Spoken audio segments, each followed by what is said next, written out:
O caráter abstrato da sociologia. Qualquer ciência extrai do fenômeno uma série ou uma parte da totalidade ou da imediaticidade vivida e a subsume a um conceito específico. A sociologia não procede de maneira menos legítima que todas as demais ciências ao dissipar as existências individuais para novamente reuni-las segundo um conceito que seja próprio. E assim perguntar o que ocorre com os seres humanos e segundo que regras eles se movimentam. Não exatamente quando eles desenvolvem a totalidade de suas existências individuais inteligíveis, e sim quando eles, em virtude de seus feitos mútuos, formam grupos e são determinados por essa existência em grupo. Assim será permitida a sociologia tratar da história do casamento, sem precisar analisar a vida conjugal de casais específicos, estudar o princípio de organização burocrática, sem que seja necessário descrever um dia na repartição, ou fundamentar as leis e os resultados das lutas de classe, sem entrar nos detalhes do curso de uma greve ou das negociações em torno de uma taxa salarial. Certamente, os objetos dessas perguntas foram estabelecidos por meio de processos abstratos, mas assim a sociologia não se diferencia de ciência como a lógica ou a economia teórica, que procede da mesma maneira, ou seja, sob a egíde de conceitos determinados, lá do conhecimento, cada economia, retiram da realidade formas sintéticas e nelas descobrem leis e evoluções, enquanto essas formas não existem como algo que possa ser experimentado isoladamente. Página 20. Caso a sociologia se mostre como uma abstração perante toda a realidade, aqui levada a cabo sob o jugo do conceito de sociedade, ainda assim mostra-se fraca a crítica que ele acusa de ser irreal. Essa crítica é proveniente da tendência que atribuía a realidade somente aos indivíduos, uma vez que essa perspectiva ainda protege a sociologia da sobrecarga que eu antes citei, como um risco nada desprezível para a sua existência como ciência. Posto que o homem está a cada instante de seu ser e fazer determinado pelo fato de ser social, parece então que todas as ciências do homem teriam de se amalgamar na ciência da vida social. Essas ciências seriam apenas canais isolados e especificamente formados, através dos quais fluiria a vida social, a única portadora de toda a força e sentido. Mostrei como esse procedimento nada se ganha além de um novo nome, comum para todos os conhecimentos que continuarão a existir, imperturbáveis e autônomos em seus métodos e temas, em suas tendências e denominações. Mesmo que esta seja uma ampliação equivocada da concepção de sociedade e de sociologia, em seu cerne se encontra um fato significativo e fecundo. Entender que o ser humano, em todas as suas essências e em todas as suas expressões, é determinado pelo fato de que vive interativamente com outros seres humanos, deve levar a um novo modo de observação em todas as chamadas ciências do espírito. Até o século XVIII, todos os grandes temas da vida histórica, a linguagem, a religião, a formação dos estados e a cultura material, eram explicados como invenção de personalidades isoladas. Mas quando o entendimento e os interesses das pessoas não pareciam ser suficientes para isso, restava apelar às forças transcendentais para as quais o gênio de um inventor singular representava um estágio intermediário, pois com o conceito, página 21, de gênio, somente se expressava que as forças conhecidas e concebíveis do indivíduo não eram suficientes para a produção do fenômeno. Assim, a linguagem era a invenção de um indivíduo ou uma dádiva divina. A religião, como acontecimento histórico, era a invenção de sacerdotes perspicazes ou de uma vontade divina.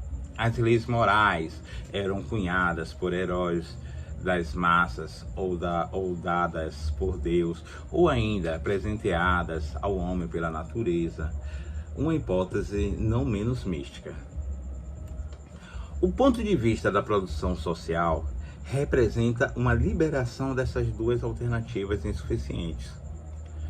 Todas aquelas formações se produzem na relação recíproca dos seres humanos, ou por vezes são também elas mesmas relações recíprocas, mas de uma maneira tal que não podem ser deduzidas do indivíduo observado em si mesmo. Paralelamente a essas duas possibilidades encontra-se uma terceira: a produção de fenômenos através da vida social, que ainda se dá por meio de dois sentidos. Em primeiro lugar, pela contiguidade de indivíduos que agem uns sobre os outros. Assim, o que é produzido em cada um não pode ser somente explicado a partir de si mesmo. Em segundo lugar, por meio da sucessão das gerações, cujas heranças e tradições se misturam indissociavelmente com as características próprias do indivíduo e agem de modo tal que o ser humano social, diferentemente de toda a vida subhumana, não é somente descendente, mas sobretudo herdeiros. Tópico: a sociologia como método. Passando da página 21 a 22.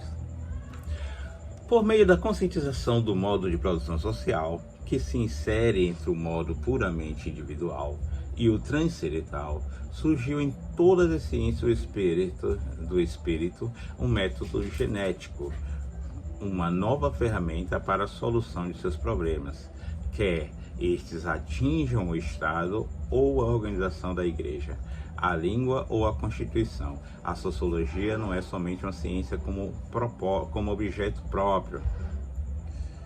De novo, repetindo a leitura, a sociologia não é somente uma ciência como objeto próprio, delimitado e reservado para si, o que a oporia a todas as outras ciências, mas ela também se tornou, sobretudo, um método das ciências históricas e do espírito, para que se aproveitem desse método. Essas ciências não precisam de modo algum deixar seu lugar.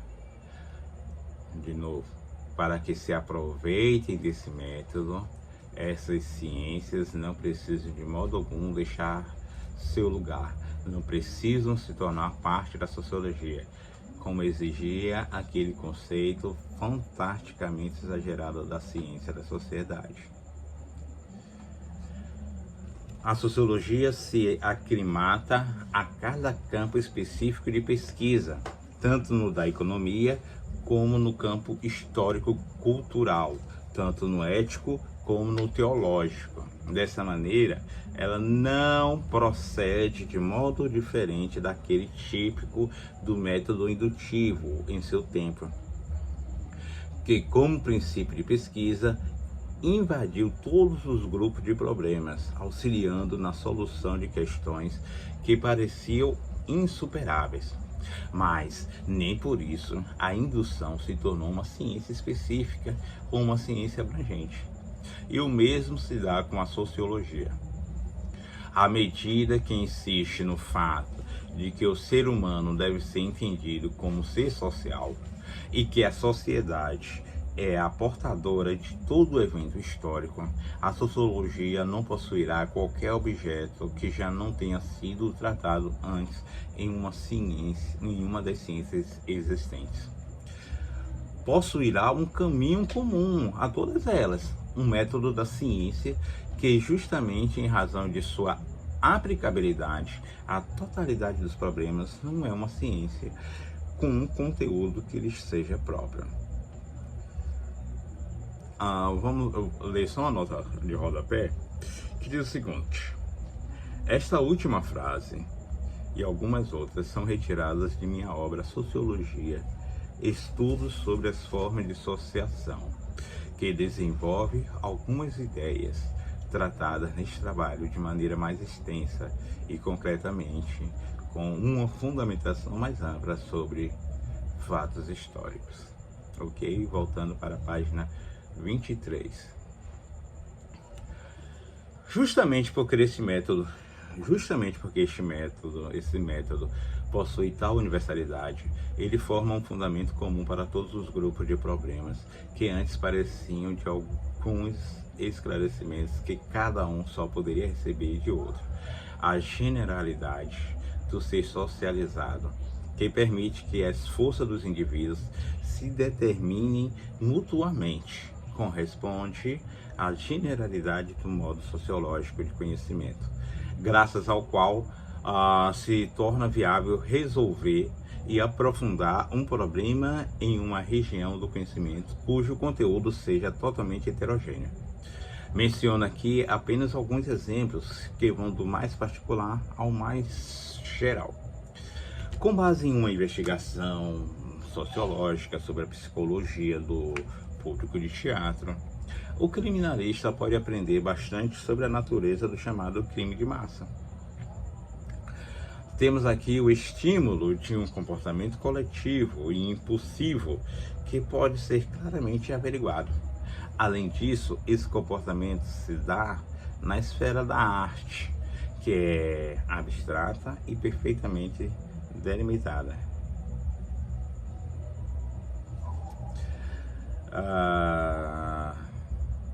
Nesse caso, o que é muito importante para o estudo do problema da culpa nos crimes de massa,